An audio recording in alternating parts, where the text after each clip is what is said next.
It's the end of August, it's almost September, and the summer went way too fast, as it always does. Yeah. But once again, the talk of back to school is very stressful. Now, at least for me, we've already made the decision because I had to make the decision back in the end of May.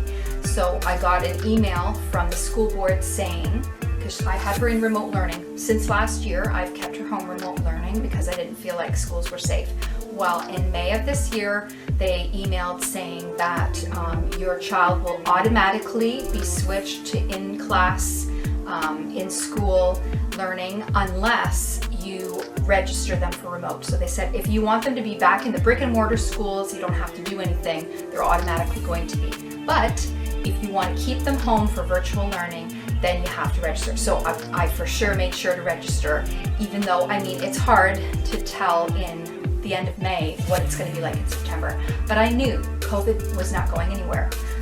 In fact, it's gotten worse with the variants, and now the Delta variant is dominant. So I knew it wasn't going to be safe, and thankfully Michelle was on board, even though she does miss seeing her friends. Yeah, I do miss seeing my friends, but I feel like I would be a lot more nervous, like definitely a lot more nervous. It would be a lot harder than what we're doing now. And not only that, but you have to worry about the virus, Yes, like getting obviously. sick. Yes, obviously. Now, the problem is that the government, once again, Ford and Lecce, they've always tried to say that schools are safe because they want kids in school so that the parents can get to work, so that the economy can grind on and all that. Well, but it's not true. The thing is that now more people are vaccinated, but there are still a lot of people that are unvaccinated, and even the vaccines, they are not a cure and they're not a guarantee. People who are doubly vaccinated are still catching COVID-19, the Delta variant. They can catch it, they can spread it. There are breakthrough infections, the vaccines can be leaky, so it's problematic. And not only that, only children 12 and up can be vaccinated. So under 12, no one is. So you've got unvaccinated children. Now, the people that have no choice but to send their kids to school, I feel really bad for them because the government should be stepping up and making schools safe, but they're not. They've made no improvements since last year, and COVID's getting worse, not better. They don't have HEPA filters in every class. They're not making smaller class sizes. They are not doing the things that would keep kids safe. It just isn't safe. So I'm keeping Michelle home. I feel bad for people that don't have that option. I know, I'm grateful that I can keep her home. But then I have people attacking me online and saying, well, it's bad for children's mental health to be home all the time. They should be in school. Well, Michelle has been thriving. I mean, every child is different. Don't get me wrong. If Michelle was crying and screaming and, Mom, I want to go to school, like, it would have been harder to say no. Yeah, and I maybe would have, but she's happy. She's happy Yeah, with me. I'm happy to be home with my family and with my mama. I did really extremely miss my mama when I was in school. I think, it would definitely be a lot harder if I was in school. And like with the coronavirus, like I wouldn't be able even to go like talk to my friends and communicate with my friends like normally. Well, this is the thing, like they put people in cohorts supposedly, but what if you're not in a cohort with your best friend and you don't even get to talk to them? And even so, like you're too close. And even like in the class, they're too close, and then they're supposed to be masked, but some places aren't even requiring masks. They figure, oh, well, with vaccination, you don't need masks. Well, most kids are unvaccinated anyway, and then they're too close. And the other thing is, what do you do at lunchtime? Because even if they wore a mask all day, you can't eat with a mask. So that's all the kids unmasked in the lunchroom. Don't even get me started on buses. I've heard a lot of bus drivers have resigned and quit because it's not worth risking their life. Buses are too crammed with people. Like, there are so many problems that they can't keep kids safe, but the government is lying about it. And just this week, Dr. David Fisman, who was a top epidemiologist on the Ontario Science Board, he resigned because he had some very grim modeling for the fall. He was basically trying to warn them, it's almost a straight up arrow, like this is how bad it can get. The government, that doesn't suit their agenda. They don't want you to know that Delta is going to be that bad, that kids are going to be driving transmission, that it's going to just explode. So they want to keep you quiet. So he wasn't willing to lie and hide the evidence. So he basically resigned because he said that the government is basically controlling the outputs. They're silencing people, and to me, like, how do you know who to trust when even doctors and those in the health community can be influenced or silenced or bribed to fit the government's agenda? I mean, look at the Chief Minister of Health in Ontario, Dr. Moore, okay? He's just been the CMOH since June. His take on the back to school COVID situation was, well, we've got to normalize COVID in schools. Normalize. This sounds a lot like that herd immunity BS where you're just basically willing to sacrifice lives. Oh well, some kids are going to die of COVID. Oh well, we've got to normalize it. We've got to learn to live with it. What kind of message is that? Then you've got the CMOH in Alberta saying, oh, well, we can't waste too much money on COVID because we've got all these cases of syphilis and opioid deaths. And it's like, what? And then you've got Dr. Henry in BC, and BC's basically been called the Florida of Canada because they're like, don't need masks anymore. They're going to sporting events. I mean, Dr. Henry herself has been seen taking selfies with strangers unmasked.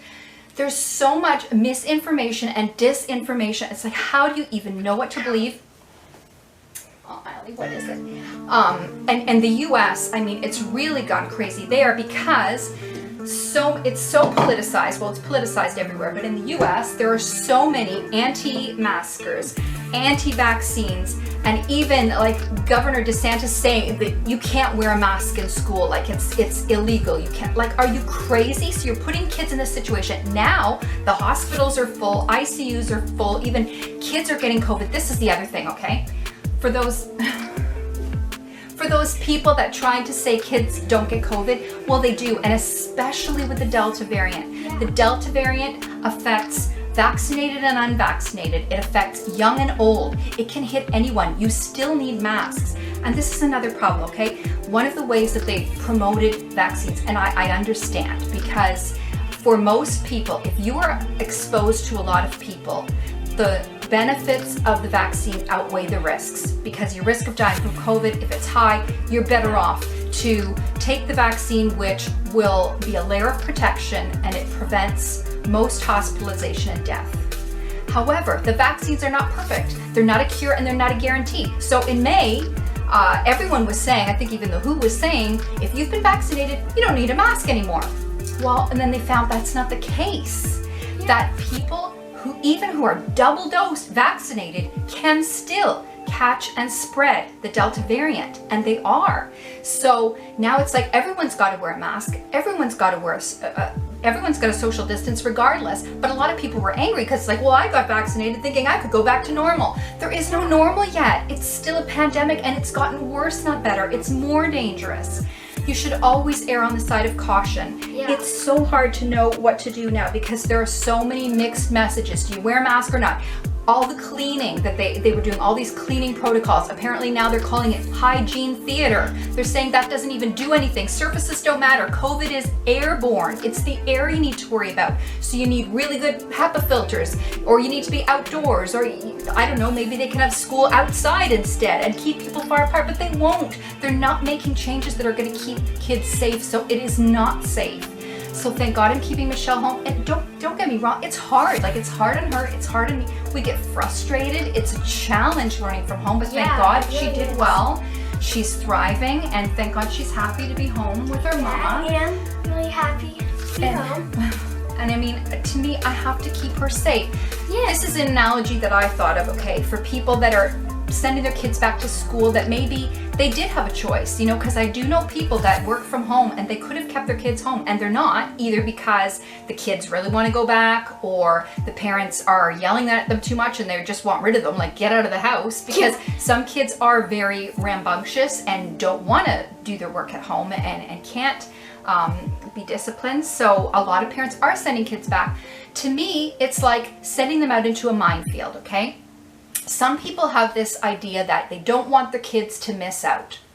Now, if there was a minefield and that you knew that there were mines underground, maybe only a couple, you didn't know where they were, would you let your children play in that field?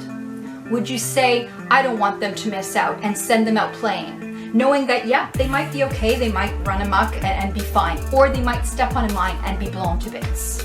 To me, that's the choice you're making if you're sending them into a dangerous situation. I don't care how small of a percentage is. Statistics, they're not just statistics, those are people's lives. And each one of those people thought it wouldn't happen to them and wouldn't happen to their kid. There are kids in ICUs with the Delta variant.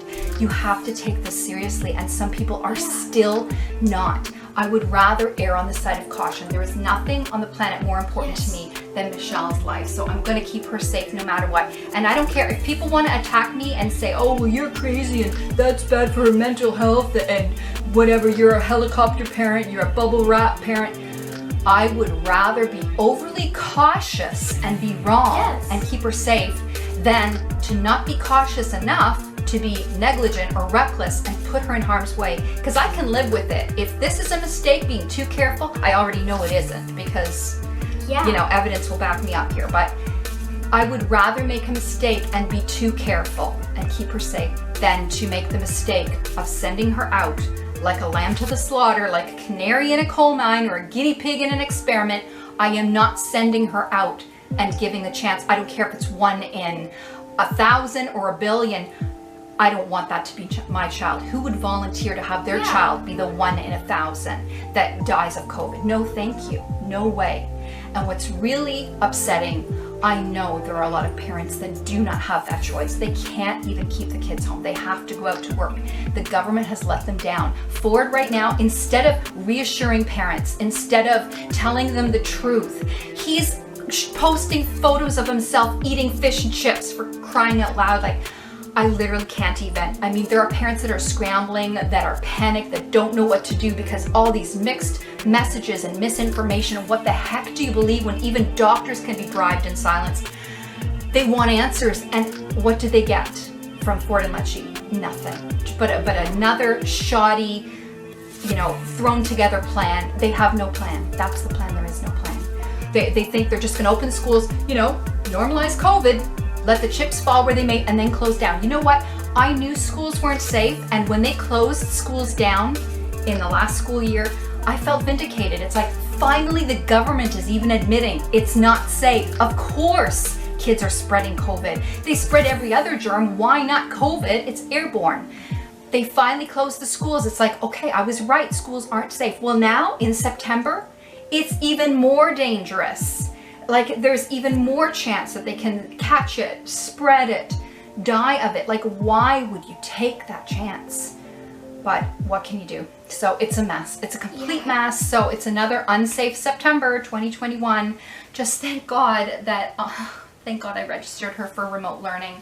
I know some people don't have that option, and I know some places they don't even let you have remote learning. So so she's going to be home with me again, and so stay safe, take care, do your research, and try to make the best decision you can for your family. I know there are a lot of mixed messages out there, and it's so hard to navigate.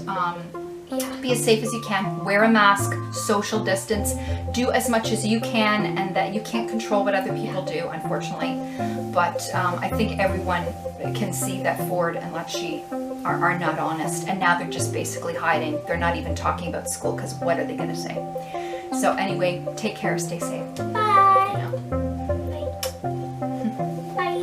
What do you think, Ali? What do you think? What do you think about it?